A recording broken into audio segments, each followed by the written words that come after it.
চায়। মায়ের খেদমত না করায় একসাথে 3 স্ত্রীকে তালাক। ইসলাম কি বলে? মায়ের খেদমত না করায় একসাথে 3 স্ত্রীকে তালাক। তো মার খেদমত না করলে মায়ের খেদমত করতে স্ত্রীরা তো বাধ্য নয়। আপনি তালাক কেন দিলেন? আপনি গুনাহগার হইবেন।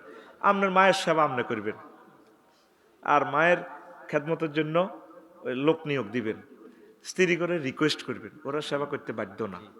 ইসলামের বিধান বুঝছেন। আমাদের দেশের বাংলাদেশের মা বোনেরা করে, মাশাআল্লাহ, এটা ভালো কাজ। আল্লাহ তাদের নেখায়াত দেখ। শুধু একটা সমস্যা ভাই, আরেক বিয়ে করবার লাই অনুমতি দেন না রে। দরকার নিজে লঞ্জই কাম করিব, হিডা কইও না। আর সৌদি আরব হইলো হেরা কাম করতো না, শরীয়ত ঠিক, বিয়ে তুমি যা করো করো বই, তোর লাতি দি কইব বাকাল বাকাল ইজাবিলাল বাকালা ওদের কোন যা ইজাবু লাহমিন ওয়া তুআমিন ওয়া জুশওয়া কোকাকোলা ও মুসা, যা জুশান কোকাকোলা খাবা আর বোল্ডার কর।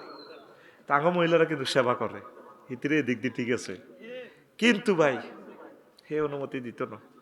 আল্লাহ আর মা বোনের করে বুঝাও, আমিন কও।